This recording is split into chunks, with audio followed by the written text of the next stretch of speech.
अस्सलाम वालेकुम friends, this is या Mughal. Welcome to another video. उम्मीद करता हूँ आप सब खैरियत से होंगे। तो आज की वीडियो में हम बात करेंगे फिलोडेंड्रोन के बारे में। फिलोडेंड्रोन क्या है, इसको प्रोपागेट किस तरह किया जाता है और इसकी केयर हम घर पे किस तरह कर सकते हैं। तो आए अपनी वीडियो स्टार्ट करते हैं। जी तो दोस्तों, आपको जो ये प्लांट नज़र आ रहा है कैमरे में, इसका नाम है फिलोडेंड्रोन। ये मनी प्लांट की एक वैरायटी है, मनी प्लांट की एक स्पीशी है। फॉरेन कंट्री में ये ज़्यादातर अवेलेबल होता है, लेकिन अब ये लाहौर पाकिस्तान में भी आपको किसी अच्छी नर्सरी पे या घर पे अगर किसी ने शौक के लिए रखा है तो आपको ये अवेलेबल हो सकता है उससे। ये बेसिकली मनी प्लांट की एक वैरायटी है। मनी प्लांट को डिफरेंट तरीक़ों के साथ पॉलिनेट करके इसको बनाया गया है। तो बेसिकली ये मनी प्लांट की ही वैरायटी है। यहाँ पे कुछ लोग इसको मनी प्लांट भी कहते हैं, फ़ॉरन यानी बाहर के मुल्क का मनी प्लांट। तो इसकी केयर के बारे में अब कुछ बात करते हैं। इसकी केयर सिंपल बिल्कुल वैसे ही है जैसे हम मनी प्लांट की केयर करते हैं। ये ग्रो भी बिल्कुल मनी प्लांट की तरह करता है और ये भी एक बेल है, जैसा कि मनी प्लांट हमारी एक बेल होती है। तो दोस्तों, हम लोग इसको क्ले पॉट में भी ग्रो कर सकते हैं और इसे हैंगिंग पॉट में भी ग्रो कर सकते हैं। अगर तो आप इसको बेल की तरह ग्रो करवाना चाहते हैं तो आप इसको हैंगिंग पॉट में भी लगा सकते हैं, नहीं तो किसी बड़े पॉट में लगा के बैम्बू स्टिक साथ लगा दें, ताकि इसकी जितनी भी एरियल रूट्स निकलें वो साथ साथ बैम्बू स्टिक के अंदर जाती रहें और वहीं से अपनी पावर को सक करती रहें और ये प्लांट अपनी ग्रोथ को बढ़ाता रहे। इस प्लांट की भी एरियल रूट्स निकलती हैं जैसे कि मनी प्लांट की रूट्स निकलती हैं। तो मैं आपको दिखा देता हूँ इसकी एरियल रूट्स।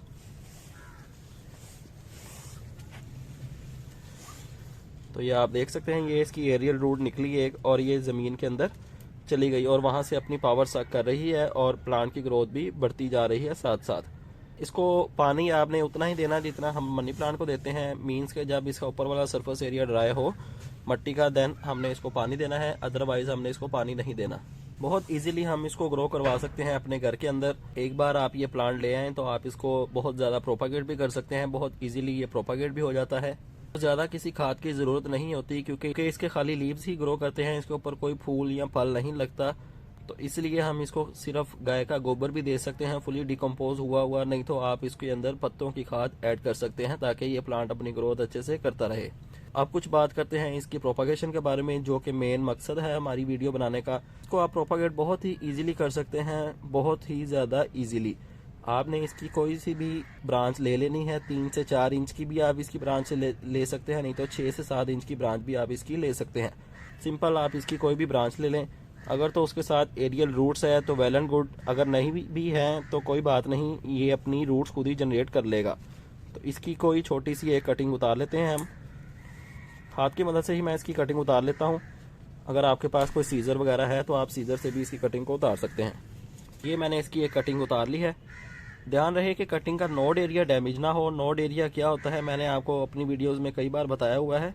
ये वाला एरिया जो है जहाँ से फ्यूचर में रूट्स एंड शूट्स निकलनी है, इसको हम कहते हैं नोड एरिया। नीचे वाले लीव जो हैं वो हम रिमूव कर लेंगे, ताकि मट्टी के साथ अगर हमारे लीव्स लगते रहे तो फंगस आ जाएगा और फंगस आने की वजह से हमारी कटिंग फेल हो सकती है। इसलिए हम इसके नीचे वाले लीव जो हैं वो रिमूव कर लेते हैं ताकि कटिंग हमारी सक्सेसफुल हो जाए। आप इसकी सिंपल इतनी सी कटिंग भी लगाएंगे तो वो भी सक्सेसफुल हो जाएगी, क्योंकि इसके अंदर 2 नोड एरिया है। नीचे वाले नोड एरिया से इसकी रूटिंग स्टार्ट हो जाएगी और ऊपर वाले नोड एरिया से इसकी शूटिंग स्टार्ट हो जाएगी। तो ये आप देख सकते हैं, छोटा सा बड एक निकल रहा है।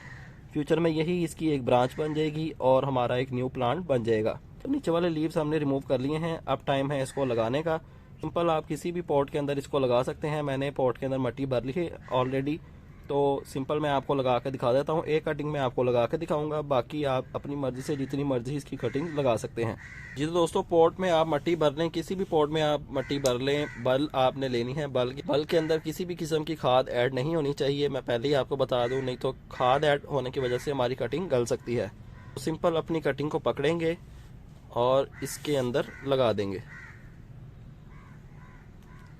कोशिश करें कि नोड एरिया 1 या मैक्सिमम 2 नोड एरिया लाजमी मट्टी के अंदर जाएं। इसको थोड़ा सा प्रेस कर लेंगे ताकि हमारी कटिंग स्टेबल हो जाए और जब हम इसे पानी दें तो ये एक साइड पे झुक ना जाए। इसको अच्छे से प्रेस कर लें ताकि इसके एयर पॉकेट्स भी ख़त्म हो जाएं। इसके एयर पॉकेट्स अच्छे से ख़त्म करने के बाद इसको पानी दे देंगे।